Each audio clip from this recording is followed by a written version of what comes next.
Freeze everything. Put the phone down flat, kill every other tab, and do not lay one finger on that skip button, because what clawed its way out of the vault this week is about to rearrange everything you thought you understood about the biggest war hip-hop has seen in a generation. A recording that was locked away, buried, practically left for dead, just crawled back into the daylight, and the moment those bars hit open air, entire comment sections went quiet in a way I have never seen before. Because the voice on that tape is describing, with terrifying precision, the exact chaos detonating across the culture right now. Friendships rotting in real time. Loyalties flipping overnight. A casket closing over relationships that were supposed to last a lifetime.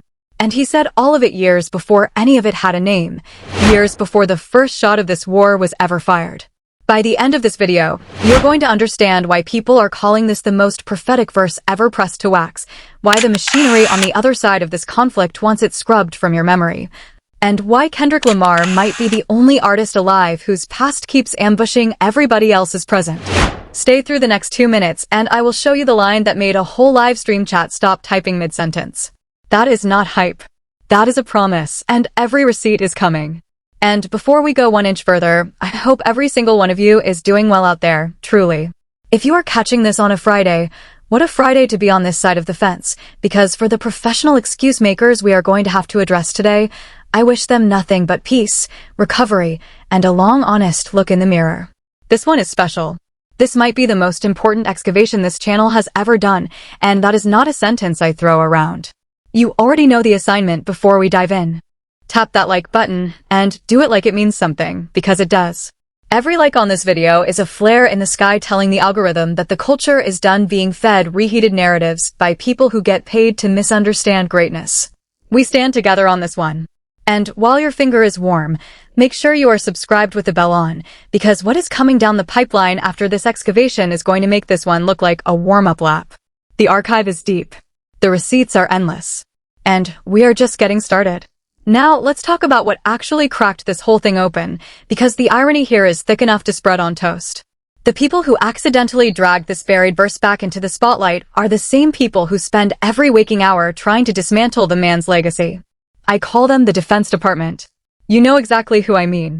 The rotating cast of streamers, engagement farmers, and professional pom-pom holders who have turned defending another grown man into a full-time job with no benefits and no dignity. These are the folks who treat every Kendrick Lamar verse like a threat to national security, who pause-frame his lyrics looking for loopholes, who build entire streaming careers out of misunderstanding him loudly. And the comedy writes itself, because in their desperate mission to prove that Kendrick is not what we say he is, they keep handing us the very evidence that proves he is exactly what we say he is. They dug this track up to mock it. They pressed play on a live stream, smirking, ready to clip it, ready to farm it, and then the room went silent. Watch the replay. You can see the exact moment the smirk dies. You can see the chat freeze. Because nobody in that room was ready for what was actually on that tape, and by the time the verse finished, the mockery had aged into a confession. They came to bury the man and ended up reading his mail out loud on air. Beautiful. Poetic. Couldn't have happened to a more deserving group of people. So let's set the scene properly, because context is everything here. The recording in question is an early era cut, a deep-in-the-crates artifact from back when Kendrick Lamar was still sharpening the sword, still rapping like the rent was due every 16 bars, still carrying Compton on his back before the world knew what that weight looked like. Most casual fans have never properly sat with this record. A chunk of the internet forgot it existed at all. And the voice you hear on it is not the polished, stadium-commanding instrument you know today. It is raw. It is raspy. It is a young man sounding like he is racing his own throat to the end of the verse, like the microphone might give out before the truth does, like somebody wound a stopwatch and told him he had 90 seconds to confess everything he knew about human nature. There is a torn edge on every consonant. There is gravel in every pocket. And here's the thing about that kind of urgency. You cannot fake it in a studio. You cannot manufacture it in a mixing session. That rasp is the sound of somebody who is not performing pain but reporting it, live, from the front row of his own future. Producers who were around those early sessions have whispered for years that there were records from that era that the man himself was hesitant about, records he shelved, records he sat on because the timing felt wrong.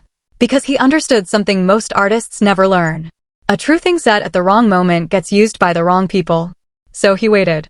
And the tape waited with him. And now, at the exact moment the culture is bleeding from the exact wounds he described, the tape walks out of the vault by itself. You tell me what the odds of that are. Now, let's get into the actual bars, because this is where your arms are going to break out in goosebumps. On that resurrected track, he raps that he is Compton till he is 6 feet, like Iverson, ride or die for his no sides needed because he never needed people switching sides on him. Childhood friends become enemies. Do not pay them any mind. And then he closes the thought with an image so cold it should come with a warning label. A dear mind like Kennedy's. A closed casket. Say it slowly, the way he says it. Childhood friends become enemies. That is not a bar written last week.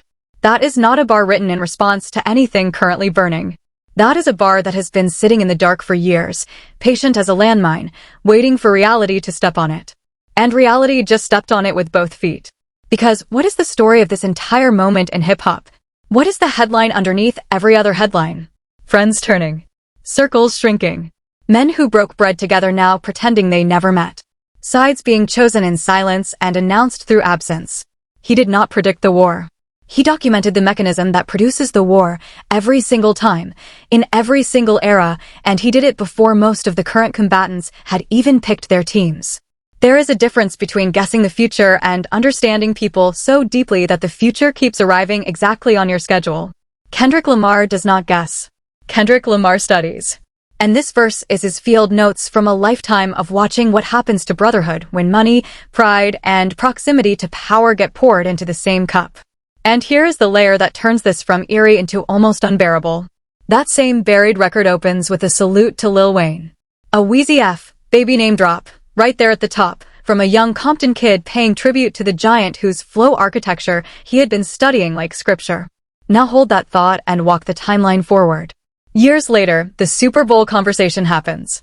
Wayne, the hero, the idol, the man whose cosign once meant everything to that kid, goes public with his disappointment about being passed over. And Kendrick, the same Kendrick who once stood in front of cameras with wet eyes begging Wayne not to retire, the same Kendrick who credited Wayne's mixtape run as the blueprint for his own hunger, has to sit in silence and watch his hero refuse to congratulate him. No call. No post. No flowers. Just absence, loud as a stadium. Do you understand what that does to a person? Your idol does not attack you. Your idol simply declines to see you at the exact moment the whole world is watching whether he will. And yet here is the part that should make every single person listening sit up straight. Years before that wound existed, on a track almost nobody had memorized, he was already standing next to Wayne's name and already rapping about friends becoming enemies, already warning himself to pay them no mind, already writing the exact medicine he would need to swallow later. He shouted out his hero and diagnosed the heartbreak in the same breath, on the same record, years apart from the event itself. People throw the word prophetic around like confetti in this culture. This is the one time the word is too small. This is a man leaving a voicemail for his future self, and the future self just pressed play in front of the entire internet. Now, I have to address the other thing this resurrected verse just detonated, because there is a certain lyrical philosopher, a certain podcast professor, a certain self-appointed dean of bar analysis who we do not need to name, who has built a whole segment of his reputation on the claim that Kendrick Lamar does not really deal in punchlines. That Kendrick is a storyteller, a concept merchant, an album artist, but not a bar-for-bar assassin. That the punchline bag is simply not his bag. And I want every person who has ever repeated that talking point to sit with this next couplet and tell me if the argument survives contact with reality. On that same buried track, he raps that he bangs the hood like a head-on car collision, then bangs his tool like a mechanic under the engine. Read it back. Slowly. That is a back-to-back double, stacked with mechanical imagery, collision physics, workplace metaphor, and street code, all compressed into 2 lines that hit like a fender bending in slow motion. Bang, bang. Hood, tool, collision, engine. Every noun is doing 2 jobs. That is not the writing of a man who lacks punchlines. That is the writing of a man who treats punchlines like a sniper treats bullets, 1 per target, never sprayed, never wasted. He has always had that Wayne-descended metaphor engine humming under his hood. He has simply refused, his entire career, to be defined by a single tool when he owns the whole hardware store. And that is the tell, the thing the philosophers never catch. A rapper who cannot do something avoids it. A rapper who can do anything chooses. Every choice on this buried record is deliberate.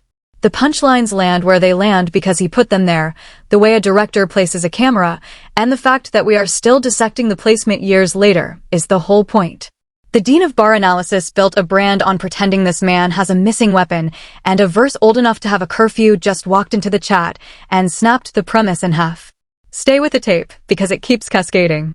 Listen to the run where he maps a whole life in one breath. Not a high school graduate, hustling is where his passion is. Hit the blunt then passing it. Hit the bottle then passing it. Hit the gas, hit the brake, hopping out blasting it. Say that out loud where you are right now. Feel what your mouth does.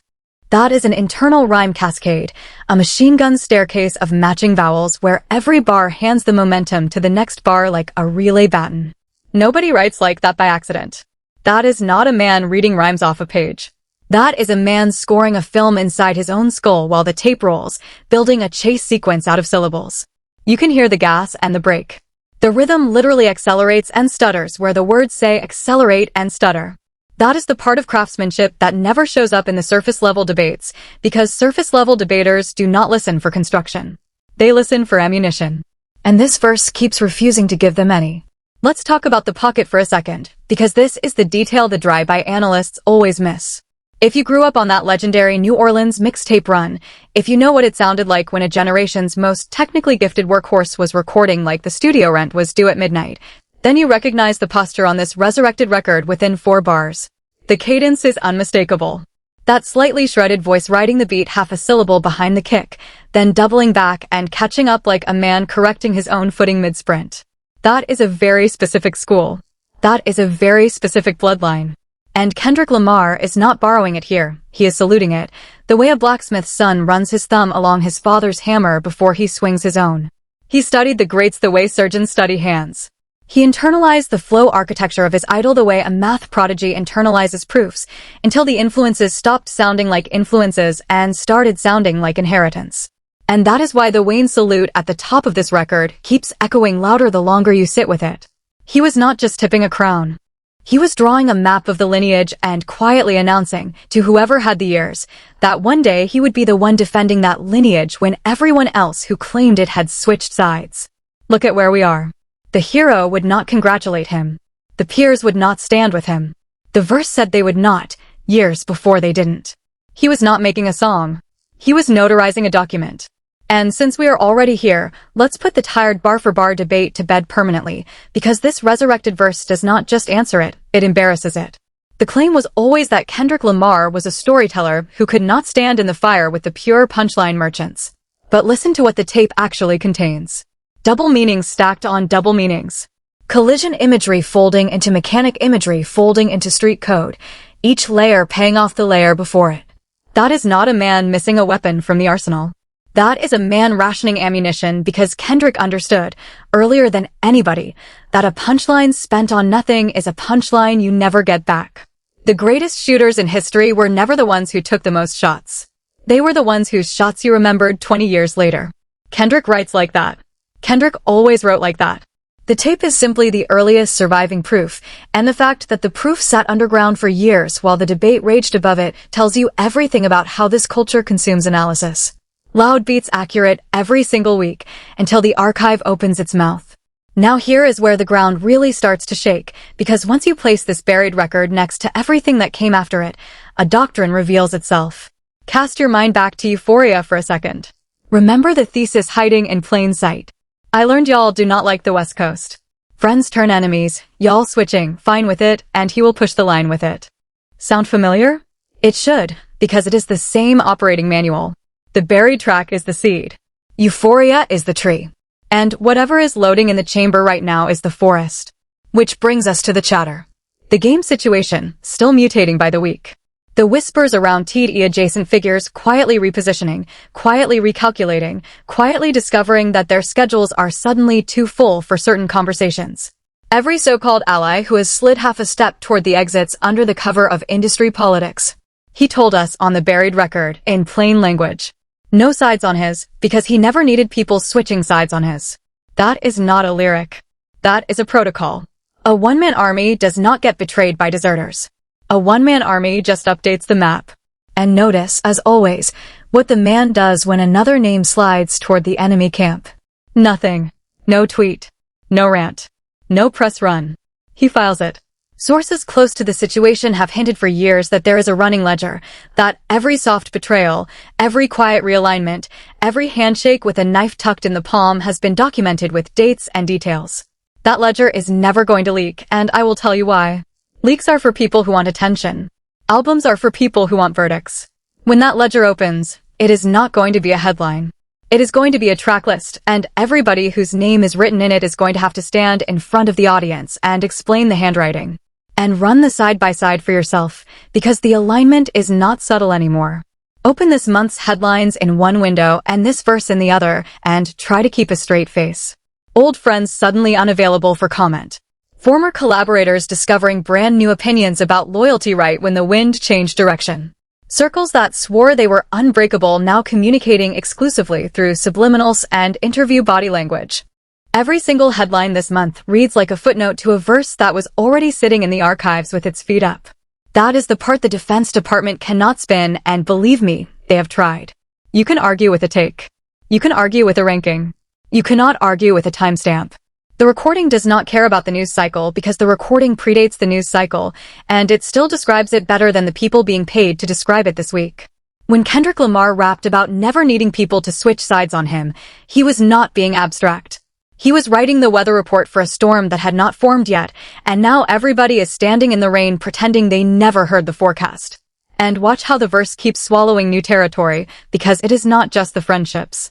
The game saga, the TD whispers, the whole West Coast ecosystem convulsing and recalibrating every other week, all of it rhymes with what Kendrick committed to tape before any of those storylines had a pulse. Compton till 6 feet. Ride or die for his. No sides needed. When Kendrick wrote that, the West was supposed to be one flag. Now look at the map. Every faction redrawing its borders, every veteran picking a corner, every interview becoming a referendum on allegiance, and in the middle of all that noise sits Kendrick Lamar with the same expression he has worn for a decade. The expression of a man who read the final chapter first, because Kendrick wrote the final chapter first. The rest of the coast is reacting to events. Kendrick is rereading his own notes. That asymmetry is the entire story of this era, and nobody on the other side wants to say it out loud, because saying it out loud means admitting the war was over before the first shot was fired. Pull the camera back with me for a second, because I need you to see the whole board. This was never just about one beef, one opponent, one summer. What is being constructed here, bar by buried bar, is a documented case against the entire mechanism of modern rap. The argument, laid out across a decade of verses, is that this industry runs on betrayal as a business model, that the contract comes with the knife pre-installed, and that the only artists who survive are the ones who can see the blade years before it moves. And that is exactly why the old catalog keeps getting subpoenaed by the present. Do the exercise honestly. How many rappers alive could survive their teenage verses being dragged into the light and matched, line for line, against this week's headlines? Almost none, and the reason is structural. Almost all of them wrote about the moment, the jewelry of that year, the slang of that summer, the enemy of that month. Disposable writing for a disposable news cycle. He was writing about the mechanism, and mechanisms do not expire. That is why the catalog is bulletproof. That is why these records will still be getting excavated in 50 years, while everybody else's catalogs feel like time capsules full of expired milk. And understand, this is precisely why moments like this cause panic on the other side of the fence. Every time one of these buried records resurfaces, the entire scoreboard resets. The machine on that side requires constant fuel. Fresh narratives, fresh spin, fresh engagement, fresh excuses, because the moment the machine stops being fed, the silence gets loud. He requires none of it. Kendrick Lamar needs a microphone and a memory, and the memory keeps doing promotional runs without him. Think about the economics of that. One side has to pay for its relevance weekly. The other side has verses from the vault doing victory laps for free. If you ran that machine, you would be panicking too, and that panic is the confession. Nobody scrambles to discredit a verse that does not matter. Nobody organizes talking points against a dead recording. The volume of the response is the measurement of the threat, and the response this week has been deafening. And notice the posture, because the posture is the strategy. When the tape resurfaced, Kendrick Lamar said nothing. No statement. No clip. No knowing emoji. Nothing. and that nothing landed harder than 1,000 press runs because everybody watching understood instantly that Kendrick did not need to say a word. The verse was the statement. The verse had been the statement for years. This is the part of the game that separates Kendrick from every peer in his weight class. Other artists chase the moment. Kendrick plants evidence and lets the moment come to the evidence. It is the oldest move in the strategist's playbook. Never interrupt the enemy while they are making your case for you. The Defense Department pressed play on that live stream thinking they were holding a weapon, and by the second verse they were holding a mirror. Kendrick was nowhere near the building. Kendrick never had to be. That is what power looks like when it stops needing to announce itself. Now let's walk into the heaviest passage on the entire Resurrected record, because this is the part where the room stops being a chat and becomes a congregation. Listen to how he closes it. He raps that maybe these jail sentences are nothing but a young boy's demise, and a reminder every time he walks outside. A daughter, a holy reason to feed his daughter, so he says he is hustling harder, hoping no charges get brought up. He tries to stay out of the gunplay so he can see her tomorrow. Then he is back inside the gunplay the moment his homies call him for that mission again. On that mission again. Pop another blue pill then feel it, lifeless again, waking up in cold sweats, seeing that image again. Nightmares of his victims keep on visiting him. Stop and read that back. Tell me you do not hear the entire Good Kid, Mad City thesis compressed into a single verse, years before the album the world would eventually crown. The cycle. The trap. The way the mission always calls back. The way the pill quiets the nightmare for an hour and then the nightmare comes back with interest. That is not a rap verse. That is a novel with a stopwatch running. That is a young man from Compton explaining, with unbearable clarity, that the tragedy was never the individual decision. The tragedy is the loop, the recursion, the way the street drafts you back in every time you think you have served your sentence. Most writers spend entire careers trying to locate that kind of truth once. He was carrying it around in a verse the world had not earned yet. And he knew it. You can hear it in how carefully he holds those lines, like glass, like evidence, like something that would matter more later than it did that day. And then comes the closer. The line that the entire record has been walking toward the whole time. He raps, so when the devil got their tongue, I will be speaking for them. Say it one more time and let it settle in your chest. When the devil got their tongue, I will be speaking for them. That is not a punchline. That is a job application to history. That is a young artist appointing himself, on the record, as the translator for everybody who has been silenced. The ones who cannot speak because the streets took their voice. The ones who cannot speak because the industry bought their silence. The ones who cannot speak because speaking is how you disappear. He volunteered, in a booth, on a buried track, to carry all of it. And every album since has been him honoring that shift, clocking in, doing the job he assigned himself before anybody was watching. When people ask me what separates this man from everybody else in his weight class, I do not point at the trophies. I point at that line. He is not rapping for applause. He is rapping for the version of himself that has to walk through the fire tomorrow, and he left that version of himself a full survival manual, written years in advance. There is a lineage to this that goes beyond rap, and I need you to hear it. Every era produces exactly one documentarian, one voice willing to absorb the things the rest of the room is too frightened or too paid to say. It is never the loudest person. It is never the most decorated person. It is the person who decided early that the truth was worth more than the applause, and then structured an entire life around that decision. That is what makes this resurrected verse feel heavier than music. The young man on this tape is not auditioning for your playlist. He is taking minutes. He is the court stenographer of the block, recording testimony that the witnesses themselves could not safely give, and sealing it for a future jury. We are that jury. This week, right now, the tape is being played in open court, and the defendants are everybody who thought silence would protect them. It will not. He told them it would not. He said he would speak for the ones the devil silenced, and a promise like that does not expire just because the calendar turned. Now, I already know what the skeptics are typing, so let me beat them to the send button. Is he actually psychic? Is he actually a time traveler? No. The truth is scarier than that. He is a pattern recognition machine in a Compton hoodie.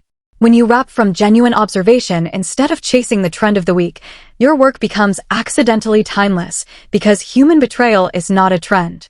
It is a repeating mechanism, older than rap, older than the record business, older than the country itself. Friends become enemies wherever power and proximity meet. They were doing it in Rome. They are doing it in your group chat.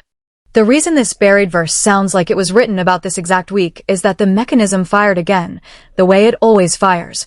And his description of the mechanism is so surgically honest that every recurrence drags the verse back to the surface like a magnet finding metal. He knew that would happen. That is the part that should keep the other side awake at night. He built the catalog to be excavated.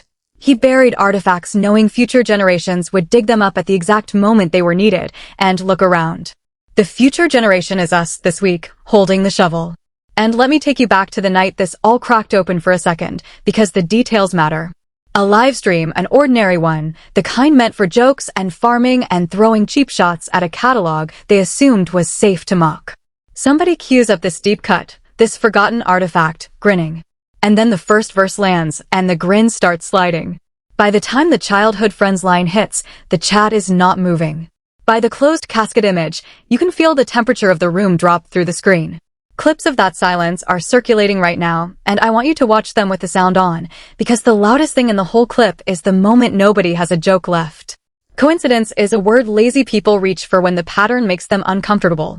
There is no universe where a verse this specific, surfacing this week, describing this exact war, is an accident of timing. Either the man documented a repeating mechanism with inhuman accuracy, or the universe itself is doing A&R for his archive. Pick whichever explanation helps you sleep. Neither one helps the other side. So let's say the quiet part plainly, because somebody on this platform has to. People keep reaching for the word Nostradamus, and the word keeps almost fitting, but prophecy implies magic, and there is nothing magical about what Kendrick did on this tape. Magic would be easier to dismiss. What Kendrick Lamar did was harder and rarer. Kendrick paid attention. Kendrick watched how men behave when money enters a friendship, watched how loyalty evaporates when a bigger check walks into the room, watched heroes decline to see the students who outgrew them. And Kendrick wrote it all down with the discipline of a journalist and the rhythm of a battle rapper. The verse feels supernatural only because honesty, this precise, is almost extinct. When everybody else was writing for the summer, Kendrick was writing for the species. That is why the catalog never ages. That is why a verse recorded before the war reads like a dispatch from inside it. And that is why, 2, 5, 10 years from now, another headline will break, another friendship will detonate, another hero will go silent, and the internet will once again drag a Kendrick Lamar verse out of the vault, dust it off, and stand there in silence. The same silence that swallowed that live stream, the silence of people realizing the ending was mailed to them years ago, and they never opened the envelope. And here is the final twist of the knife, the detail that turns this whole week from a news story into a parable. The people who pressed play on that tape thought they were exhuming a skeleton. What they actually did was prove, on camera, in real time, that the man's oldest material is more current than their freshest talking point. That is a sentence that should be impossible to write about any artist, and yet here we are, writing it about Kendrick Lamar for the second year in a row. Kendrick does not chase relevance because Kendrick's relevance is stored, compounded, and pays out on a schedule only Kendrick controls. Every rival in this story is renting attention by the hour. Kendrick owns the building. And every time the Defense Department tries to repossess it, they end up on a live stream, in front of thousands, reading the deed out loud and discovering whose name is on it. That is not a beef victory anymore. That is a structural one, the kind you cannot spin, the kind that gets taught. Let that sink in before we move, because weeks like this do not come often, and when they come, they separate the people who watch the culture from the people who actually understand it. So now it is your turn, because this excavation does not work without the crew. Get in the comments and tell me the one line from this resurrected verse that hit you hardest, the bar that made you rewind, the moment it felt like that tape was reading the present off a script. I read every single comment, and the next breakdown gets built around what you catch. And while you are down there, answer the real question. Does he address the current war directly on the next project, or does he let the old catalog keep doing the fighting? Because there is a serious argument that silence has already won. His silence moves more units than most men's albums. His silence sells out arenas. His silence has an entire Defense Department working unpaid overtime just trying to translate it. But I will go on record right now. I do not believe the man is finished. I believe there is one more excavation left to run on this culture, one more detonation already wired, and when it lands, we are going to look back at this exact week as the moment the chamber was quietly loaded. The resurrected verse was never the explosion. It was the warning shot.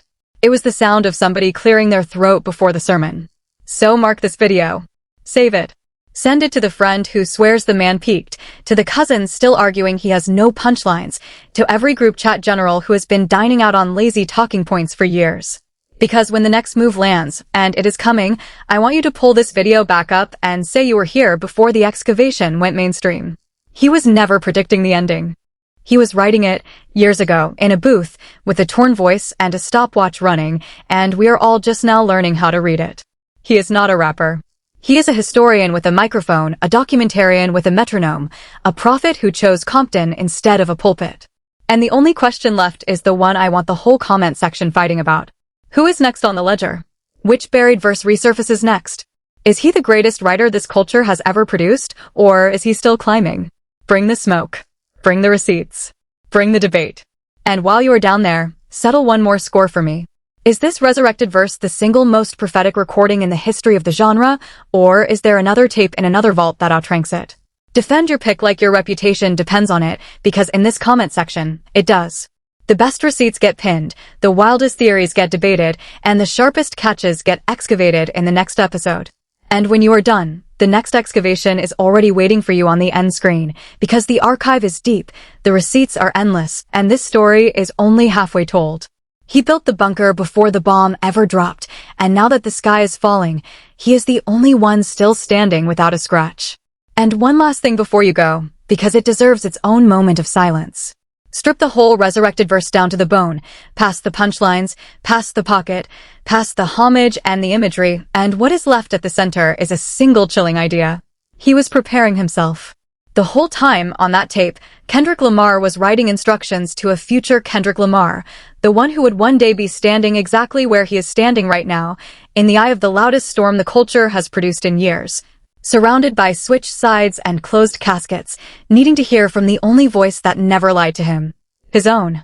He left himself the map. He left himself the medicine. He left himself the verse, and the verse held. Screenshot this video, tag the friend who slept, and come back next week, because I am telling you plainly, the next excavation makes this one look like the trailer. Remember where you heard it first. I will see every single one of you on the next one.